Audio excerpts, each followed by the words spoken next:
Leviticus chapter 14. The Lord spoke to Moses, saying, This shall be the ritual for the leprous person at the time of his cleansing. He shall be brought to the priest. The priest shall go out of the camp, and the priest shall make an examination. If the disease is healed in the leprous person, the priest shall command that 2 living clean birds, and cedar wood, and crimson yarn, and hyssop, be brought for the one who is to be cleansed. The priest shall command that one of the birds be slaughtered over fresh water in an earthen vessel. He shall take the living bird with the cedar wood and the crimson yarn and the hyssop, and dip them and the living bird in the blood of the bird that was slaughtered over the fresh water. He shall sprinkle it 7 times upon the one who is to be cleansed of the leprous disease. Then he shall pronounce him clean, and he shall let the living bird go into the open field. The one who is to be cleansed shall wash his clothes, and shave off all his hair, and bathe himself in water, and he shall be clean. After that he shall come into the camp, but shall live outside his tent 7 days. On the 7th day he shall shave all his hair, of head, beard, eyebrows. He shall shave all his hair. Then he shall wash his clothes, and bathe his body in water, and he shall be clean. On the 8th day he shall take 2 male lambs without blemish, and 1 ewe lamb in its first year without blemish, and a grain offering of 3/10 of an ephah of choice flour mixed with oil, and 1 log of oil. The priest who cleanses shall set the person to be cleansed along with these things before the Lord at the entrance of the tent of meeting. The priest shall take 1 of the lambs and offer it as a guilt offering, along with the log of oil, and raise them as an elevation offering before the Lord. He shall slaughter the lamb in the place where the sin offering and the burnt offering are slaughtered in the holy place. For the guilt offering, like the sin offering, belongs to the priest. It is most holy. The priest shall take some of the blood of the guilt offering, and put it on the lobe of the right ear of the one to be cleansed, and on the thumb of the right hand, and on the big toe of the right foot.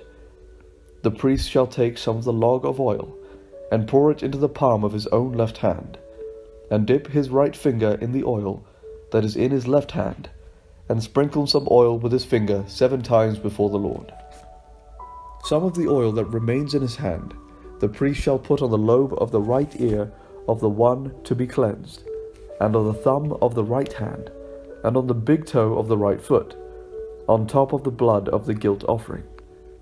The rest of the oil that is in the priest's hand he shall put on the head of the one to be cleansed.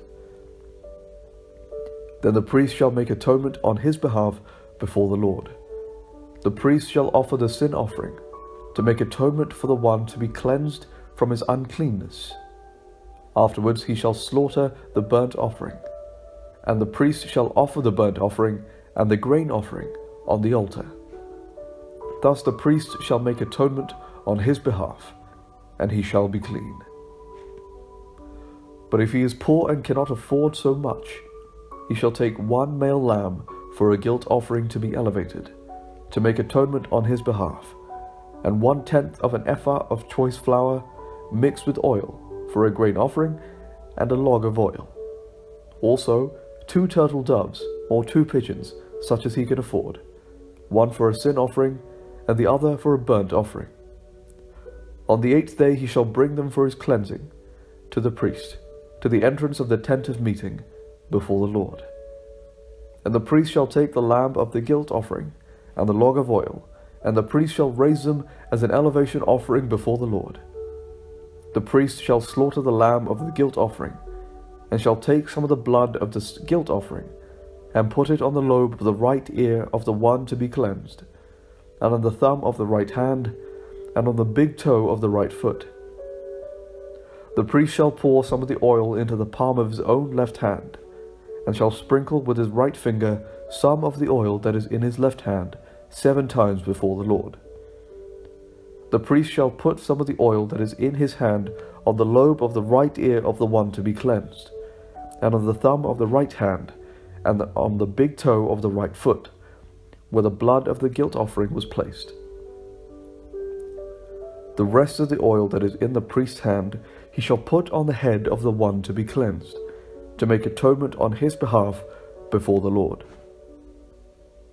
And he shall offer of the turtle doves or pigeons, such as he can afford, one for a sin offering, and the other for a burnt offering, along with a grain offering.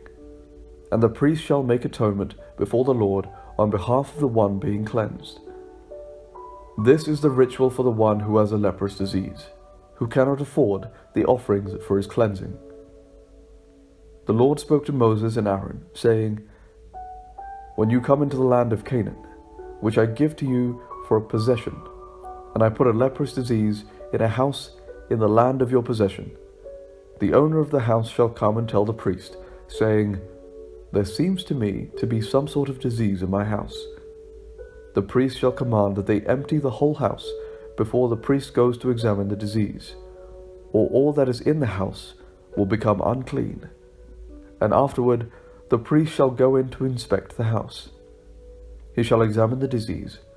If the disease is in the walls of the house with greenish or reddish spots, and if it appears to be deeper than the surface, the priest shall go outside to the door of the house and shut up the house 7 days.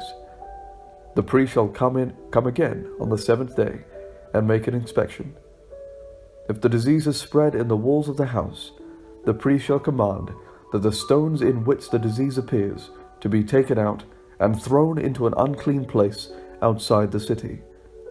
He shall have the inside of the house scraped thoroughly, and the plaster that is scraped off shall be dumped in an unclean place outside the city.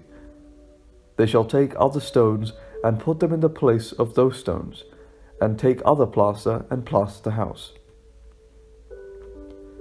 If the disease breaks out again in the house, after he has taken out the stones and scraped the house and plastered it, the priest shall go and make inspection. If the disease is spread in the house, it is a spreading leprous disease in the house. It is unclean. He shall have the house torn down, its stones and timber, and all the plaster of the house, and taken outside the city to an unclean place. All who enter the house while it is shut up shall be unclean until the evening, and all who sleep in the house shall wash their clothes, and all who eat in the house shall wash their clothes. If the priest comes and makes an inspection, and the disease has not spread in the house after the house was plastered, the priest shall pronounce the house clean. The disease is healed. For the cleansing of the house he shall take 2 birds, with cedar wood and crimson yarn, and hyssop, and shall slaughter one of the birds over fresh water in an earthen vessel, and shall take the cedar wood and the hyssop and the crimson yarn, along with the living bird, and dip them in the blood of the slaughtered bird and the fresh water, and sprinkle the house 7 times.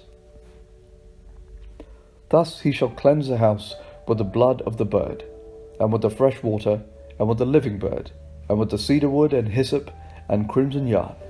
And he shall let the living bird go out of the city into the open field. So he shall make atonement for the house, and it shall be clean. This is the ritual for any leprous disease, for an itch, for leprous diseases in clothing and houses, and for a swelling or an eruption or a spot, to determine when it is unclean and when it is clean. This is the ritual for leprous diseases.